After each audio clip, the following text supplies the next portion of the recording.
You see that action scene at the beginning where they were fighting? I was not impressed by that at all. If you watch that film, you will know that that breast is not original. Now fake Bobby. You could have casted people who could speak real, original, authentic Yoruba. You can tell that they were struggling with their lines, and that alone is a disservice to the Yoruba language. Yo, what's going on, guys? So today I want to talk about House of Ga. House of Ga is the story of the man called Ga himself. You know, he is a warlord in the late old Oyo Empire who was very powerful for, of course, fighting battles. He had his sons representing him in different settlements across the southwest and even outside, you know, the locality all the way to Dahomey, you know, and this was a very powerful man who was also making kings.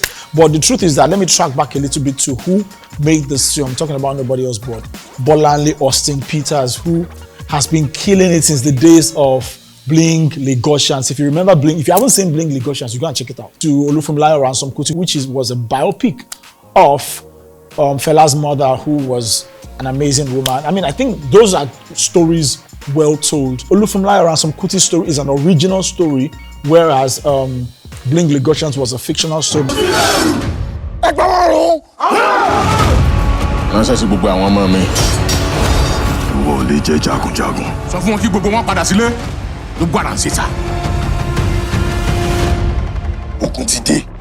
My own challenge now with House of Ga that I'm talking about is the fact that it is an original story, but because you feel like you have creative license, they decided to just do some things that I became uncomfortable with. And I remember in the early 2000s or late 90s, I saw the old Bashon Oga that was made in the old Nollywood, and I thought that one was more authentic. That story was more authentic compared to this current House of Ga. But if I'm going to give props to her for this film, I'm going to give props to her for casting Femi Branch particularly, because if not for Femi Branch, who played Ga himself, that film probably wouldn't have made as much impact as he did, because he was able to perform that character, that role, very well from top to bottom. Now, apart from him, I think every other thing in that film I was not so comfortable with.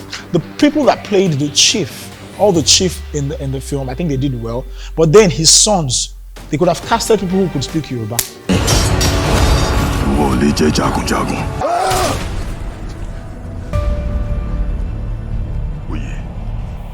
They could have casted people who could speak real, original, authentic Yoruba, not people who you can tell that they were struggling with their lines, and that alone is a disservice to the Yoruba language. Personally, that's my opinion. I think it's a disservice to the Yoruba language, because how can you have people speaking Yoruba? Just like we complain about what they do in Hollywood, where they cast people for Yoruba roles and they can't speak Yoruba.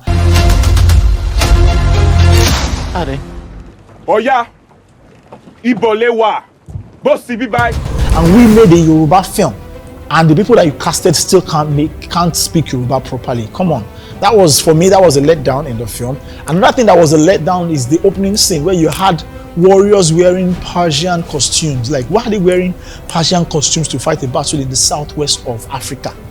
That also didn't sit well with me, because you could have gotten a better costume, a more authentic costume. You are telling an original story, for crying out loud. Yes, I know you have creative license. I know you have the freedom to, add one or two things, but not in the area of costume. Like, it's not authentic. Okay, so there's a nude scene in this film that I want to highlight. It is the sex scene, or it wasn't a sex scene, but it is a scene between Ga himself and the Dahomey slave that was captured and that he stamped his feet upon. I want to talk about that nude scene where they took off her dress. Please, if you watch that film, you will know that breast is not original. Now, fake Bobby. They put fake breast in the film for us to watch. And there's no, except you are not paying attention, you will know that those boobs are not real. But I like it though. I like it. Why I like it is because we can actually push the envelope in our films now going forward. Yes, these are things that happen. Why can't we see it? We can actually push the envelope and just show. So if I was going to make my own film and there's a scene like that, that's why I will show them. The only thing is that, can I afford to pay an actor to agree to show their nude? Another part that I liked And the reason why I like this part is because killing people with knife has not been over the time executed well in Nigerian films, but in this one, that scene where he slashed the throat of one of those chiefs, the way he slashed it, the way it was done, the way it was executed, the way the blood came out, I loved it. It was well done. That is how you do visual effects. That's how you execute visual effects, where you cut someone and it looks real and the blood spills. So if I'm going to talk about some really nice things in the film, these are specific things that I can pick out of the film that I thought was quite impressive. Big shout out to Femi Branch. I think he killed his role. I think he was really good. I actually watched the film to the end because of him.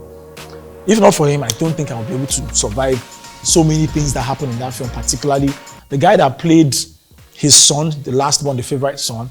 I think he's a good actor, but sadly he couldn't speak Yoruba, and they used his voice to narrate the film.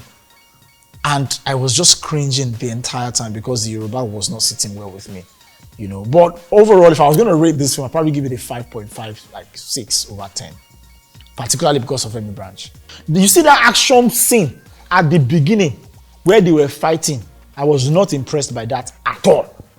One, the costume pissed me off. Secondly, the sword fights. I was just saying clown. No better. Like, nobody is stabbing anybody and blood spilling out. Nobody is shooting anybody. They didn't even see proper fight sequence. Because it's a war that had so many crowds doesn't mean you can't have good fight sequences. All you have to do is shoot it properly.